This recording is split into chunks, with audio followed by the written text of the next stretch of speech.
Dramatic new video from the scorched earth attack shows armored vehicles and heavily armed security forces pushing in.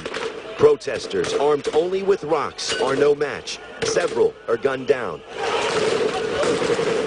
The ferocious crackdown killed hundreds, injured thousands, and turned a Cairo mosque into a makeshift morgue where outraged and grief-stricken families mourned in disbelief. The bloodshed sparked condemnation around the world.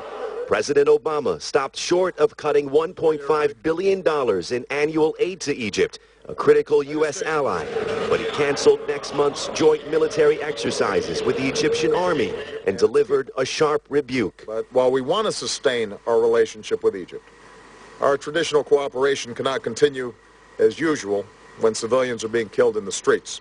Egypt's leaders continue to defend the crackdown as a necessary step to stabilize the nation and transition into democracy.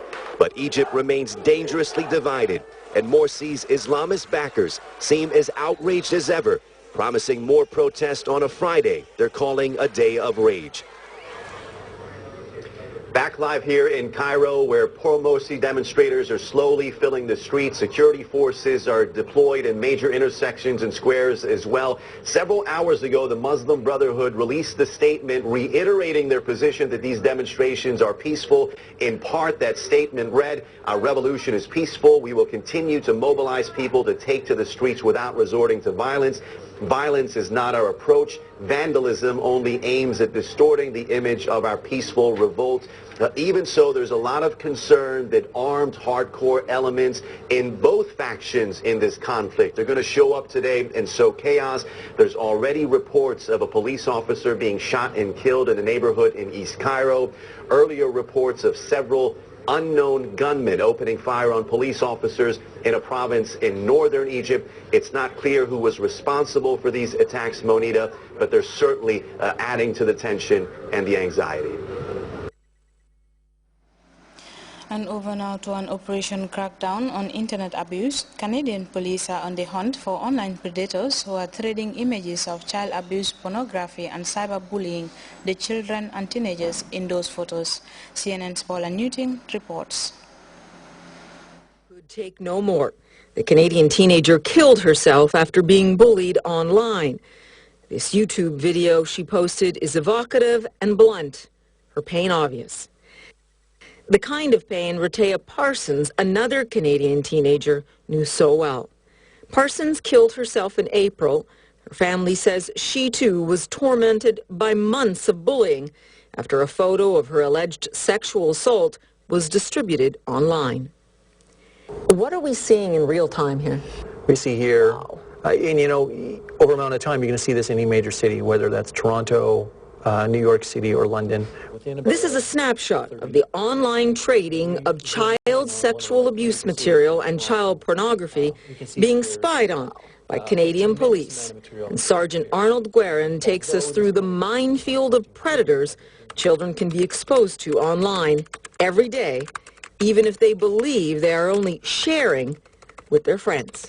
They end up on the dirtier and darker parts of the internet, being traded by people who have a sexual interest in the material. Pedophiles have gotten a hold of it. They could be people who have an interest in child abuse material. That may not be the teenager that they thought.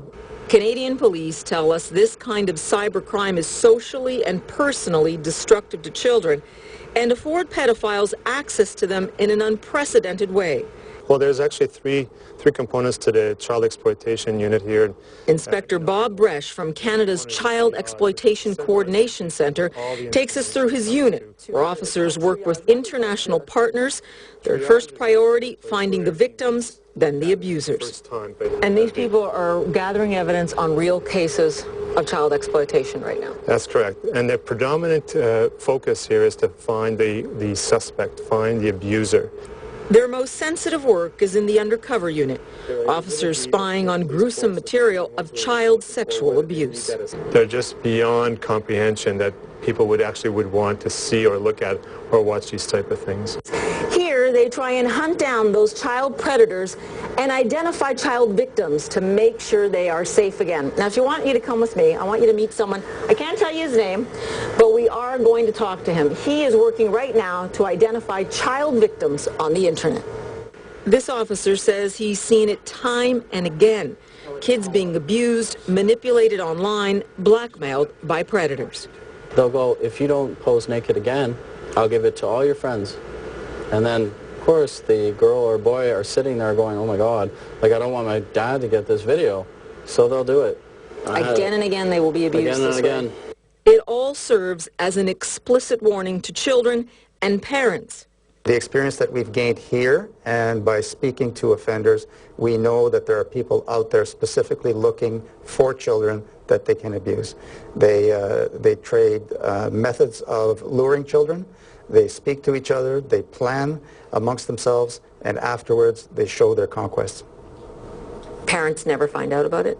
Some do, but most of them don't. The death of these Canadian teens serves as a reminder that online predators can emotionally and physically harm children, many spying on the lives of young kids and just waiting to exploit their vulnerabilities online. And before we end this edition of the news, a reminder of our headlines. The Minister of Works, Transport and Infrastructure, Balagaba Jahumpa, has inspected ongoing roadworks around Sting Corner. The country's expanded program on immunization has received a significant boost with the launch of the rotavirus vaccine by the Health Ministry and its partners. South Africa today held a remembrance ceremony for miners killed in last year's Marikana strikes, but 1 year on, a government probe into the deadly industrial action remains incomplete. And Washington has announced the cancellation of next month's joint military exercises with Cairo amidst widespread international condemnation of Thursday's deadly crackdown on supporters of Mohamed Morsi. Well, that's all in this edition of the news. Thank you very much for your time. Join us at 10 for another bulletin. Meanwhile, enjoy our programs.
It is a Gambian brain and heart at work, which is why we can identify and understand what it takes to build and maintain trust.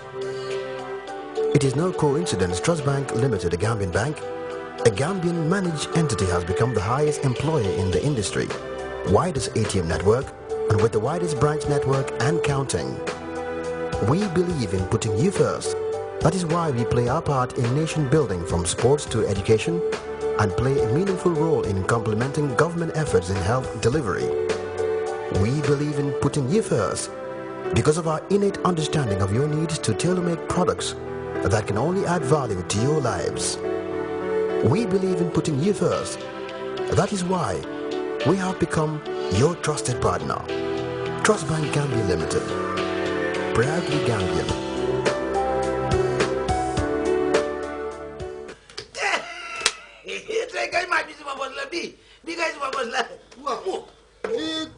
kurang la na kaspa bi nga xamé ne amulo kaspa bu tay lu tax nga nan ma yow sétan ci ko sa defal dak mané defuma dak ma bi dafa important torop ci man té dama koy sétani dé man mi sax suma kër la dem sétani ko aw ma ben inja kay dugalal ma suma kaspa bi yow yow ni la ni sel dafa indi lu air lu ñoo wax Q power ak Q power mun ngaa recharge sa